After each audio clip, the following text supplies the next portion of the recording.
Ben 10, जो early 2000 का एक आइकॉनिक कार्टून था जिसने अपनी यूनिक कहानी, यादगार कैरेक्टर्स और एक्साइटिंग एडवेंचर्स से पूरी जनरेशन को बड़ा किया है। लेकिन शुरुआत की इतनी बड़ी कामयाबी के बावजूद फ्रेंचाइज ने धीरे धीरे अपना मैजिक खो दिया। लेकिन ऐसा क्या हुआ, इसी ही बात को ज्यादा डिटेल में समझते हैं और शुरू करते हैं बेन 10 के राइज और फॉल की पूरी कहानी।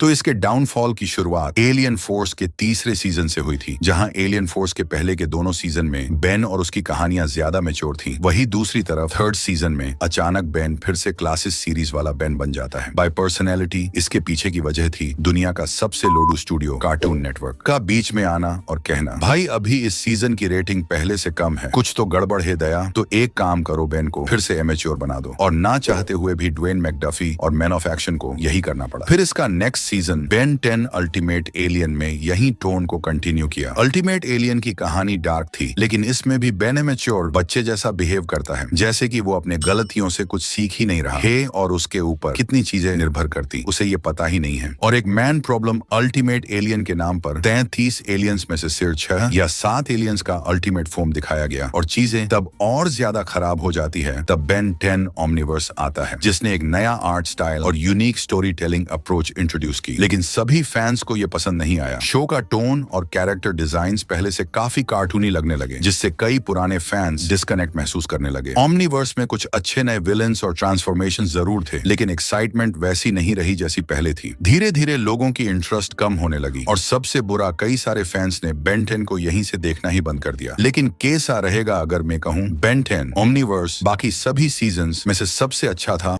कुछ भी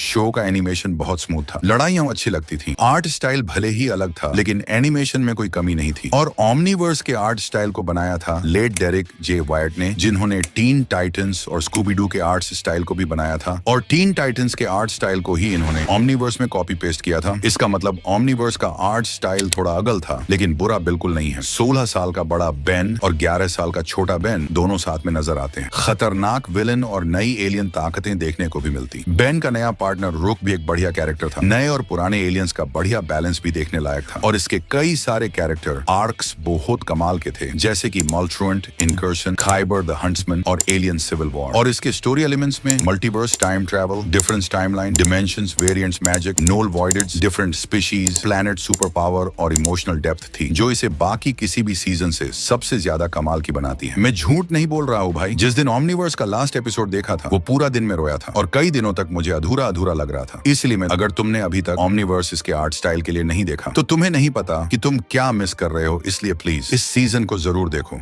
और सब कुछ बर्बाद तब हो गया जब बेन 10 रिबूट आया, जहां इसके एंसेस्टर ओरिजिनल बेन 10 सीरीज और इसके sequel alien force, ultimate alien, omniverse में अच्छी स्टोरी, कैरेक्टर डेवलपमेंट और इमोशनल मोमेंट्स थे। वही 2016 के रिब्यूट में बेन 10 की लेजेसी की मां की आंख कर दी और इसे पूरी तरह से छोटे बच्चों के लिए बना दिया गया। इसकी कहानी बहुत ज्यादा सिंपल थी, आर्ट स्टाइल कैरेक्टर्स को सिर्फ कॉमेडी के लिए बना दिया। लेकिन कार्टून नेटवर्क ने रिबूट क्यों बनाया, ये वही रीजन है जिस वजह से बेब्लेड की लेजेसी खराब हुई थी। अगर तुमने अभी तक उस वीडियो को नहीं दे तो यहाँ आई बटन पर क्लिक करके देख सकते हो। कार्टून नेटवर्क ने रिब्यूट इसलिए बनाया ताकि नए डिजाइन और सिंपल स्टोरी की मदद से ज्यादा खिलौने बेचे जा सकें। छोटे बच्चों के लिए सिंपल शो बनाना आसान होता है और इससे ओमनिट्रिक्स जैसी घड़ियों और एक्शन फिगर की बिक्री बढ़ सकती है। ओरिजिनल बेन 10 2005 में आया था, इसलिए कार्टून नेटवर्क ने इसे नई जनरेशन के लिए आसान और मजेदार बनाना चाहा। उनका मानना था कि सिंपल और हल्की फुल्की कहानियां नए बच्चों को पसंद आएंगी। नए सिंपल आर्ट स्टाइल के कारण शो को कम बजट में बनाना आसान था। इससे कार्टून नेटवर्क को प्रोडक्शन कॉस्ट बचाने में मदद मिली और उस समय कई कार्टून्स को हल्के और फनी रिब्यूट मिल रहे थे, जैसे टीन टाइटंस गो। कार्टून नेटवर्क ने सोचा कि बेन 10 को भी इसी स्टाइल में बनाकर ज्यादा फेमस किया जा सकता है और पता नहीं कैसे ये सभी बातें सही साबित हुई और बेन 10 रिबूट का कार्टून और गेम्स छोटे बच्चों में बड़ा कामयाब रहा, जिसे इसके टॉयज की बिक्री भी बहुत हुई। लेकिन बेन 10 के रिबूट से मैन ऑफ एक्शन वाले खुश नहीं थे। वो चारों चाहते थे कि प्राइम टाइम लाइन को ही आगे कंटिन्यू किया जाए, लेकिन स्टूडियोज कभी क्रिएटर्स की सुनती हैं कि तब सुन लेती। इस वजह से बेन 10 टटी बनाया गया।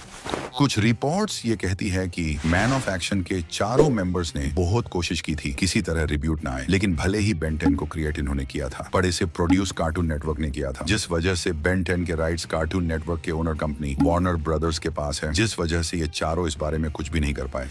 लेकिन साला मुझे ये कभी समझ में नहीं आया बेन 10 के बाकी सभी सीजन्स मैक्स 2 से 3 सालों तक, लेकिन ये छुट्टियां रिब्यूट 5 से 6 साल तक कैसे चला? जा पूछ क्या।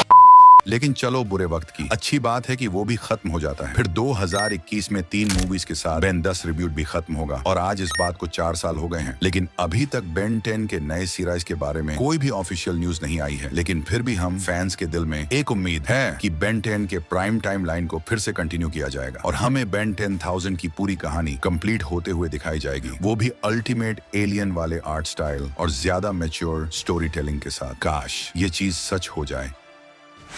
और जनवरी 2023 में वार्नर ब्रदर्स ने ऑफिशियली अनाउंस किया कि वो एक नई बेन 10 की लाइव एक्शन मूवी बना रहे हैं। फैंस काफी एक्साइटेड हो गए थे और उम्मीद कर रहे थे कि बेन और उसके एलियंस को बड़े पर्दे पर देखने को मिलेगा। फैंस ये जानने के लिए एक्साइटेड थे कि मूवी में कौन कौन से एलियंस होंगे और बेन का रोल कौन करेगा। सबको उम्मीद थी कि ये मूवी पहले की लाइव एक्शन मूवीज से बेहतर होगी, लेकिन पर्दे के पीछे चीजें उतनी आसान नहीं थी। अगर रिपोर्ट्स की माने तो प्रोडक्शन में कई प्रॉब्लम्स आ रही थी, जैसे बजट इश्यूज, स्क्रिप्ट रीराइट्स और ये डिसीजन कि मूवी का टोन बच्चों के लिए होगा या पुराने फैंस के लिए। पहले की लाइव एक्शन मूवीज को फैंस ने मिक्स्ड रिस्पांस दिया था, इसलिए वार्नर ब्रॉस भी इस बार सावधानी बरत रहा था ताकि वही मिस्टेक्स न दोहराई जाएं। क्योंकि इस मूवी का सक्सेसफुल होना जरूरी था, क्योंकि उनके पास पहले से ही $45 बिलियन का लोन पेंडिंग है। फिर इस रिस्क को लेने के बजाय सितंबर 2024 में वार्नर ब्रदर्स ने मूवी के कैंसिलेशन का ऑफिशियल अनाउंसमेंट कर दिया। रीजन बताया गया कि मूवी की स्टोरी और मार्केट ट्रेंड्स को लेकर कई इश्यूज थे। ये गरीब की माँ की 2024 के सैन डिएगो कॉमिक कॉन में एक बड़ी अनाउंसमेंट हुई। बेन 10 वापस आ रहा है, लेकिन इस बार कॉमिक बुक फॉर्मेट में। तो इस नई कॉमिक में क्या खास होगा? इसे बना रहा है डायनामाइट एंटरटेनमेंट, वही कॉमिक स्टूडियो जिसने द बॉयज जैसी एडल्ट और डार्क कॉमिक्स बनाए हैं। उन्होंने वादा किया है कि ये सीरीज एक्शन पैक्ड होगी, जिसमें ओरिजिनल सीरीज के एसेंस को बरकरार रखते हुए नए एक्साइटिंग एलिमेंट्स जोड़े जाएंगे। कहानी में बेन के क्लासिक और कुछ नए एलियंस दिखाए जा सकते हैं और ये सीरीज बेन के ओमनिट्रिक्स की नई पावर्स को एक्सप्लोर करेगी। अभी तक इसके रिलीज डेट और इस कॉमिक में प्राइम टाइम लाइन को कंटिन्यू किया जाएगा या कोई नई टाइम लाइन दिखाएंगे ये बताया नहीं है, लेकिन जश्न का इंतजाम करो, जश्न हो। आखिरकार कुछ तो आ रहा है भाई। और YouTube को लगता है कि तुम्हारे बचपन के और शोज के बारे में जाने के लिए तुम्हें ये प्लेलिस्ट देखनी चाहिए, तो डू चेक इट आउट। और मैं उम्मीद करता हूँ कि तुम सबको ये वीडियो पसंद आई है। अगर हाँ तो लाइक और सब्सक्राइब करना बिल्कुल मत भूलना।